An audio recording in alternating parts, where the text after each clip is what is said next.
In the heart of modern-day Central Park, Seneca Village once stood, a symbol of resilience and hope for foundational Black Americans in post-slavery New York. Established in 1825, 2 years before New York fully abolished slavery, Seneca Village offered unprecedented freedoms. It boasted over 50 homes, churches, and a school, empowering Black New Yorkers with property ownership and voting rights. In 1857, Seneca Village met a tragic fate. It was demolished under eminent domain for Central Park, eliminating a beacon of Black independence. Today, rediscovering Seneca Village confronts us with the echoes of historical injustices. Thank you.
State required African American men to own at least $250 in property and hold residency for at least 3 years to be able to vote.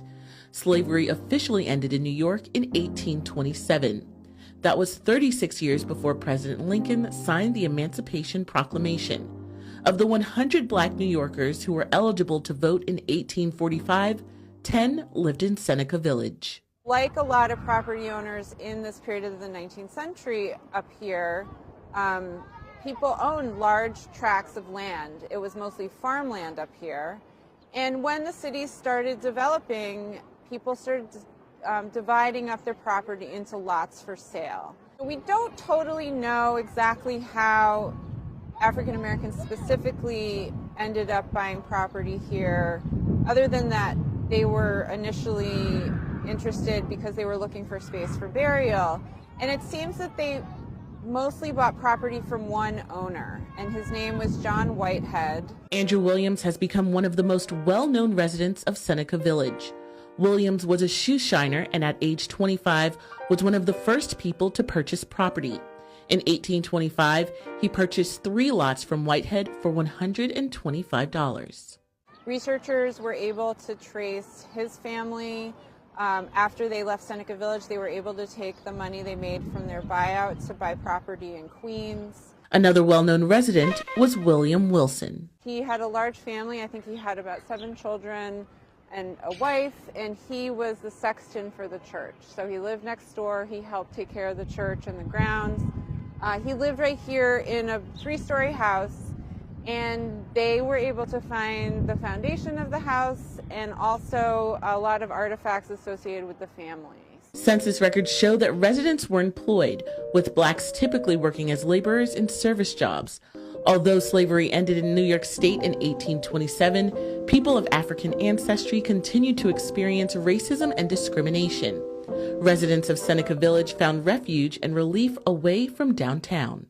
When I think about why someone would have moved up here from downtown, I think there was, of course, this need to escape from the pervasive racism that people faced downtown.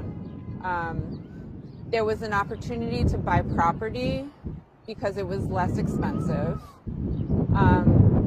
And then I also think about how it must have just been a more beautiful and healthy place to live and raise a family and maybe again, build a community, which is what happened. But the residents' long hopes of living and building a thriving community for generations was short-lived. In 1853, the city decided to build what we now know as Central Park.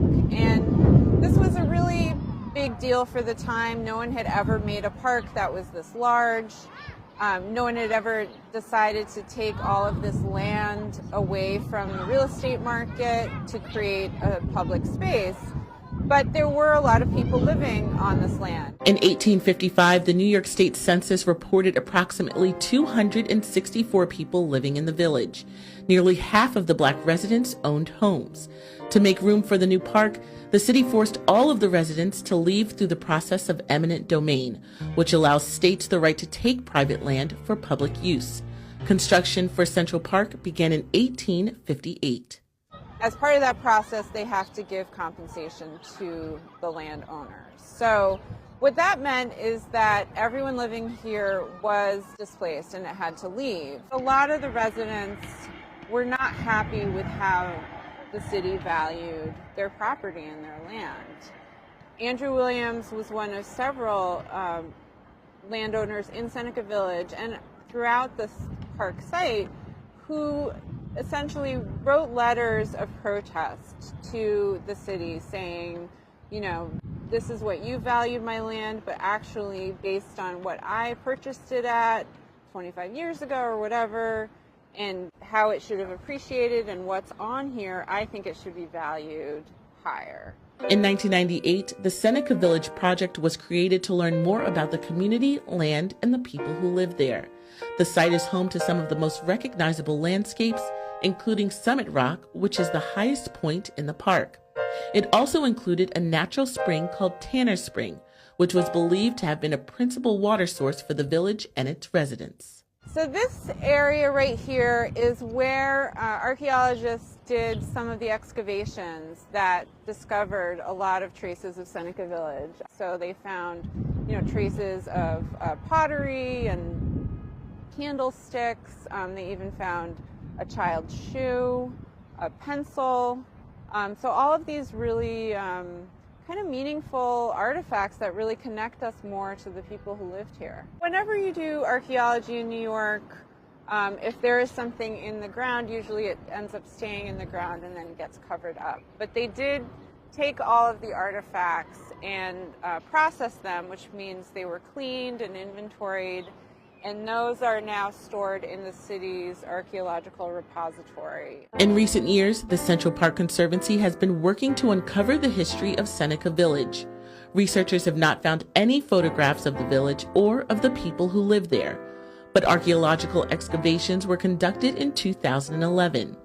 Artifacts found at the site have been able to give researchers and historians a clearer picture of the types of families who lived in Seneca Village. Signs erected by the Central Park Conservancy help to commemorate and tell the story of the village and its vibrant community. We don't have any writing or documents that really explicitly tell us why people moved up here. But one of the things we've thought about a lot is what this area was like in the 19th century.